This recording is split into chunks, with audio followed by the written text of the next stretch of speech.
Welcome everyone to Simple Flying's latest webinar in our Future Flying series. I'm Sumit Singh, the Deputy Editor of Simple Flying, and I'm joined by Mohamed Rafi, Singapore Airlines GM for the UK and Ireland. He's held his current position for over 2 years, but his history of the company dates back to approximately 28 years ago. So he's seen plenty of changes at the flag carrier of Singapore.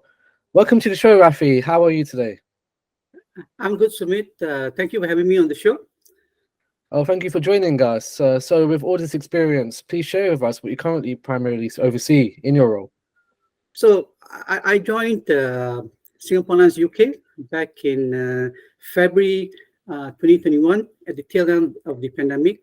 Currently, I look after UK and Ireland. So it's a significant operations for us in Europe with 4 daily flights out of London Heathrow and 5 weekly flights from Manchester, Singapore, and 3 weekly flights from Manchester to Houston. So I've thoroughly enjoyed, and I'm still enjoying my stay in London.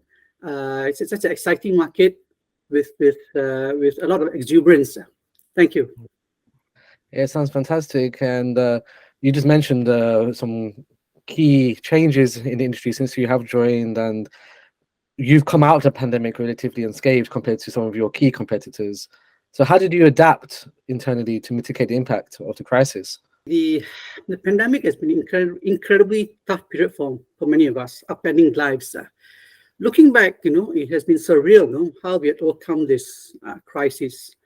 So when the pandemic first took hold, Singapore Airlines operations were severely disrupted. We had to cancel 98% of our flights at the time. There were many challenges, but I'd like to highlight a few on what we've done to successfully adapt to mitigate the impact of the crisis. Right. Firstly, the processing of refunds. As I've mentioned earlier, given the scale of the cancellations, 98% of flights, we had significant volume of refunds to process. So we adapted promptly, working hard to process the customer refunds as quickly as possible. We were one of the few airlines globally to process customer refunds, which instilled greater customer confidence. To assist in this mammoth task, we redistributed, retrained staff, utilizing all resources globally to process these refunds successfully. Secondly, passengers had higher hygiene expectations to travel during the pandemic. So we redefined our travel experience from check-in to arrival. We introduced a range of safety precautions such as enhanced cleaning, rigorous disinfecting, as well as meaningful innovations to minimize contact. We launched our #SICares initiative, which was designed to protect the well-being, bring greater peace of mind, and encourage our passengers to travel with confidence. These initiatives and our unwavering commitment to safeguarding the well-being of our customers and crew have been recognized with diamond rating in Apex Health Safety Audit and 5-star rating in the Skytrax COVID-19 Airline Safety Audit. Thirdly, I just want to add from a sales and marketing perspective, despite the pandemic and all the lockdown and everything, we continued to engage our travel trade partners. We leverage the technology and use Teams, Zoom to constantly engage our partners virtually, just to build a rapport. So we organize webinars, review meetings, and enjoyable activities such as quiz. 2 years ago, we celebrated our 50th anniversary, so we organized quizzes. So this helped to demonstrate to agents that we're here for the long run and to reassure mutual trust. So these are 3 examples I'd like to share on what we've done to mitigate the impact of the crisis. Thank you.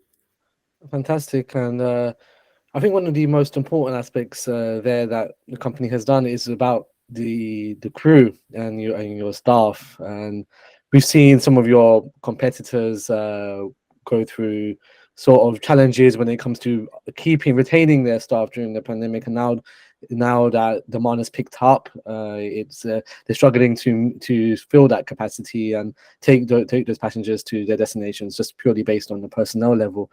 So how do you feel that you managed to sort of entrust that there will be a rebound and sort of manage to keep your staff within the company? And how did you do that when others were struggling? So I think, as you already pointed out, staff resource is a key part of the airline business, airline operations. So one of the things we did as part of the pandemic, right?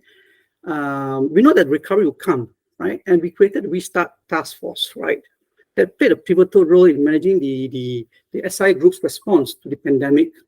So this helped to ensure that the organization was operationally ready to be first of the blocks, when the recovery eventually came. So one of the things we did during this downtime, right, it was a long period, 2+ years, is we invested heavily in staff upskilling and reskilling, right? And as a result of this, right, we are much more nimble and agile.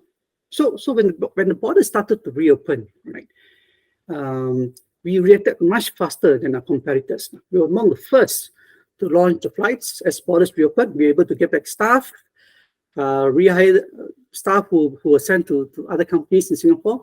They came back to work with us, and we were able to redeploy them successfully, agile, much more agile and nimble, and be able to capture the pent-up demand as air travel returned. So as of 31st March 2023, we operated 79% of pre-pandemic capacity.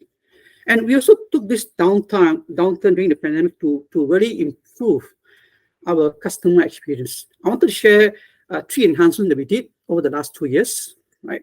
And this involved the significant inputs of our staff, right? Firstly, back in May 2022, as we're coming out of the pandemic, we launched our flagship Silver Cruise Lounge at Singapore Airlines, Singapore Terminal 3 Changi Airport. As you're well aware, to really renovate and come up with a new lounge, work starts much earlier, 2-3 years earlier. So as you can see, we invested heavily during the pandemic.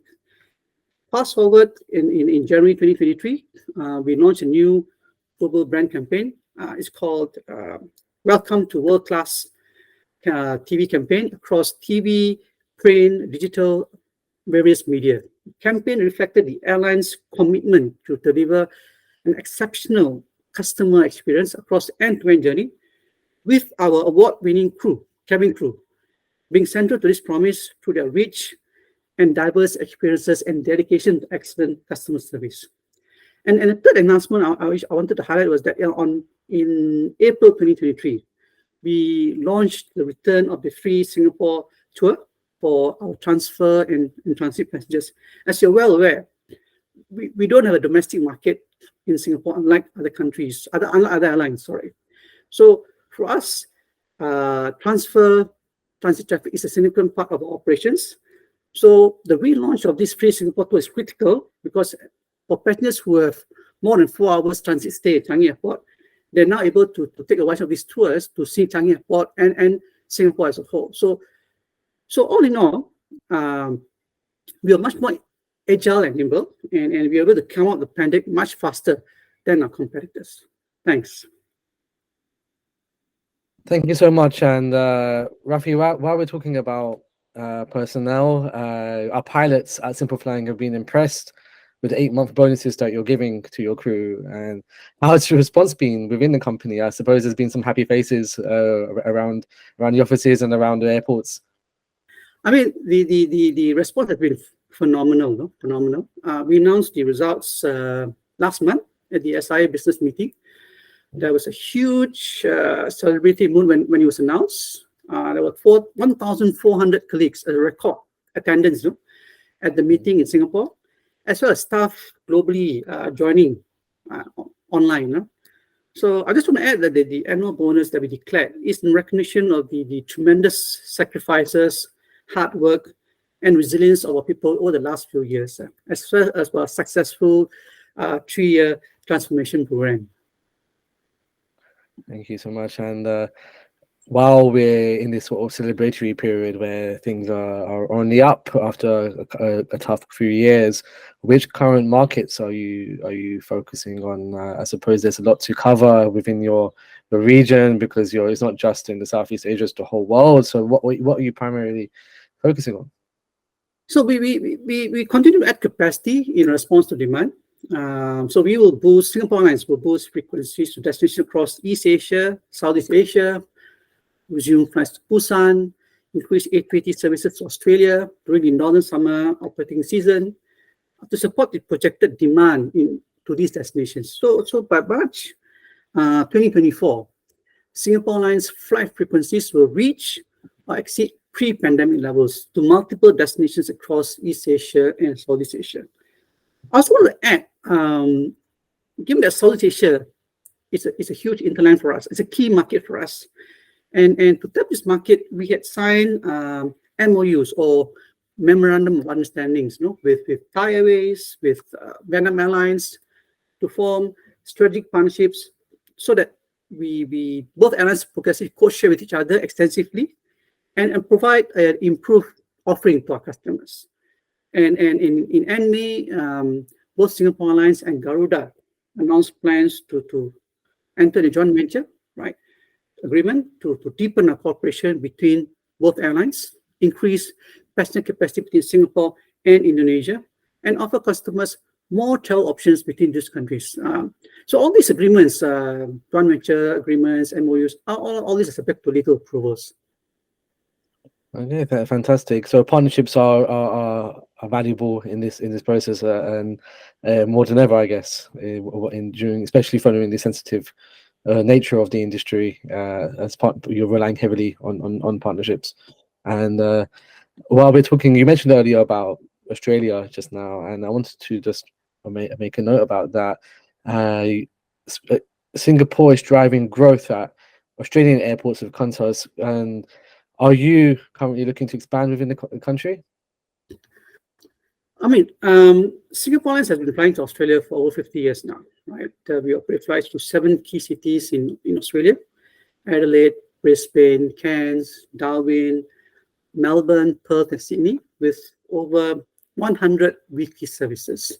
And we are continuing to expand to Australia. So in May 2023, we will have 3 times A380 services to Australia, 2 to Sydney, and 1 to Melbourne. And in addition to flights that we're offering, over 100 flights a week, we also offer more connectivity and convenience to our passengers, through our code share partnership with Virgin Australia, which offers over 30 destinations countrywide in Australia. So yes, we are growing our footprint in Australia.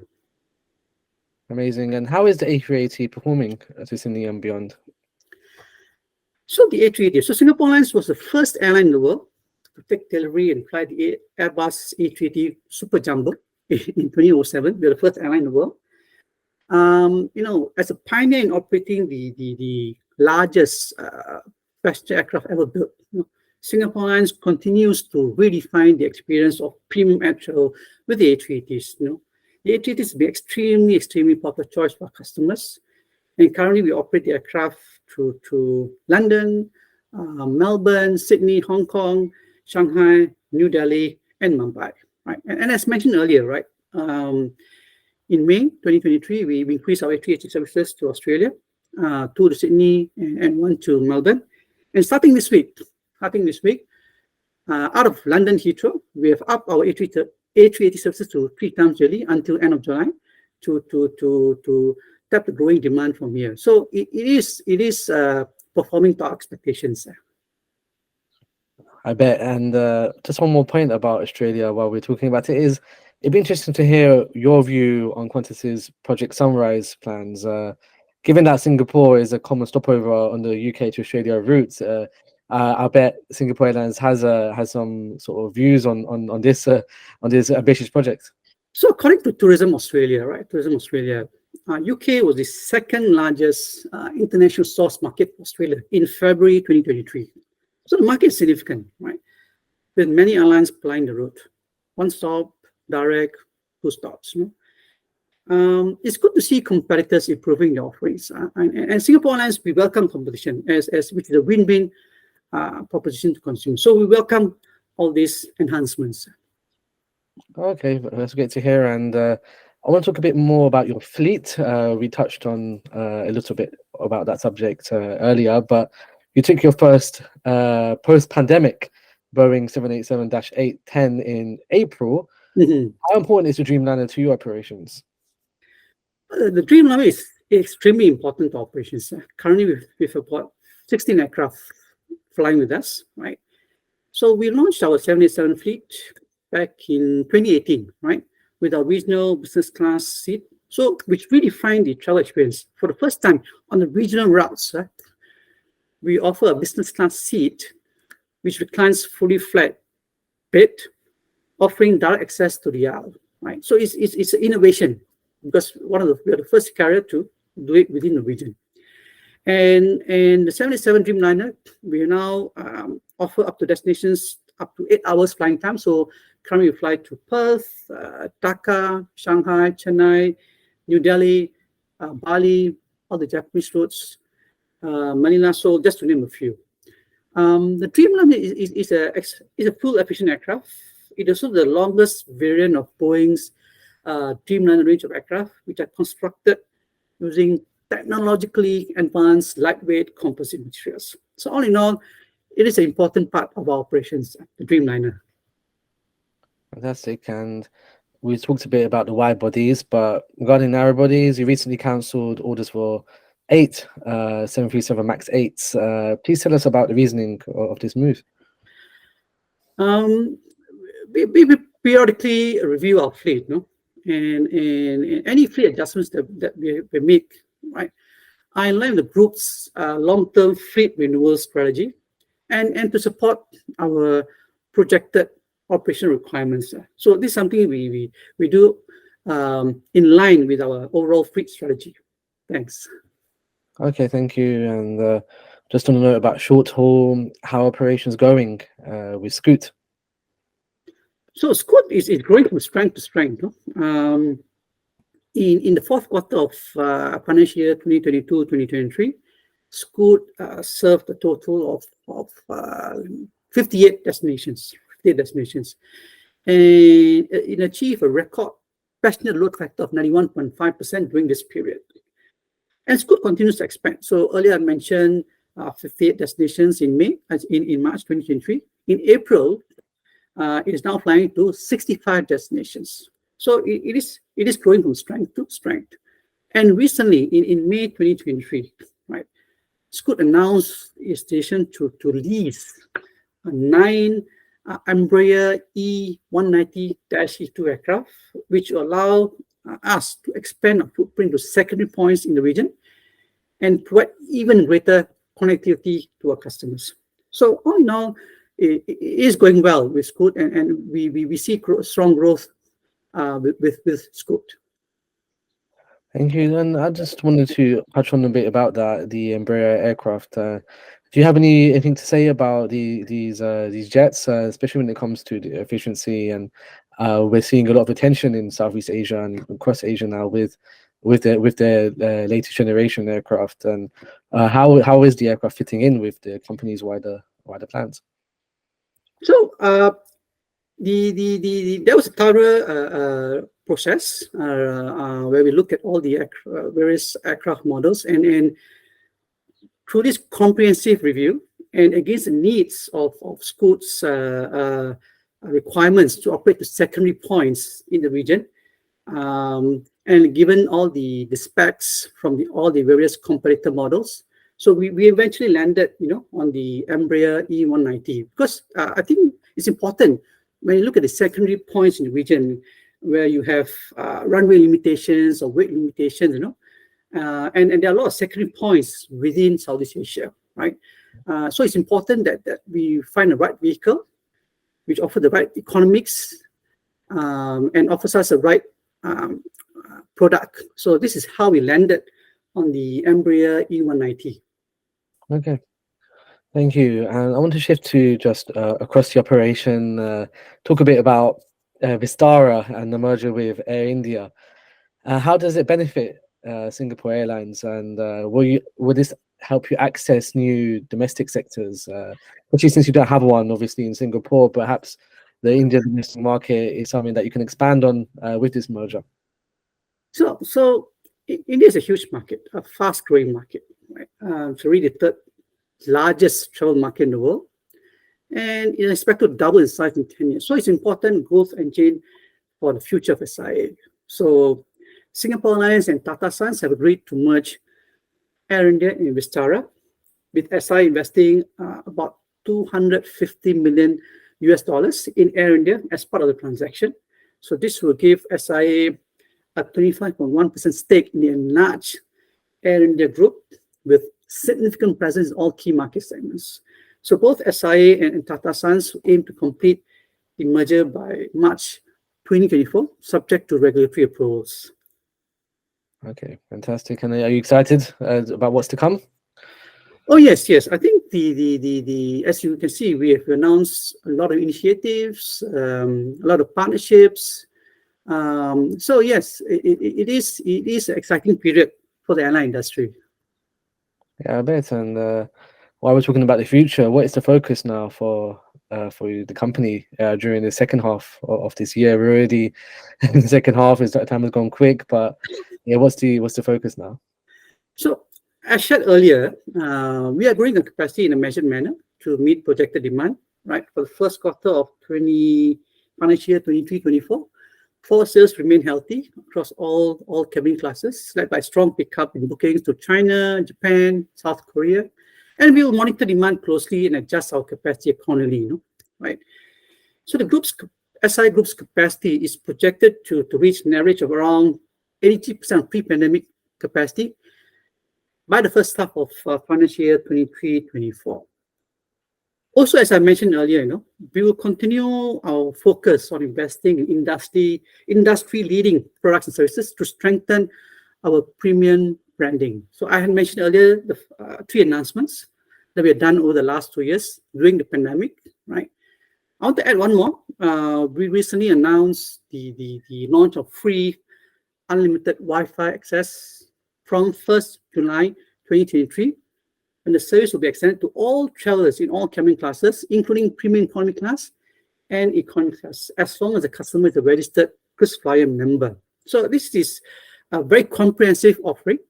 And again, it gives us an important edge over our competitors. So our focus is to continue to grow our operations to meet projected demand and continue to invest in leading products and services to strengthen our premium branding.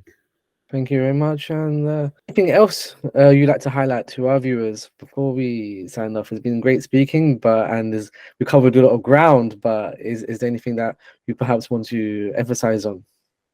So, I shared earlier, right? The innovation is in our DNA, right? Singapore Airlines is not only in the air transport business. We are a premium airline with customers who have very high expectations from us, right? And it's through innovation that will continue to maintain our industry leading position. So watch this space, right? Finally, it takes 2 hands to clap, right? And we have achieved these stellar results only through strong collaboration and support of our customers, shareholders, partners, staff, and stakeholders whom we are grateful to. So I want to thank you, Sumit, again for giving the opportunity to have a chat with you, and thank you again. No, thank you. Thank you for joining us. I hope you enjoyed it, and thank you to our viewers as well for tuning in. And I'll catch you all next time. And thank you for all of your attention on Simple Flying, especially you, Rafi, Singapore Airlines. And we hope to speak with you soon. See you next time on Future Flying. In addition to our daily YouTube videos, Simple Flying publishes over 150 articles every week. If you're looking for the latest aviation news and insights, visit simpleflying.com.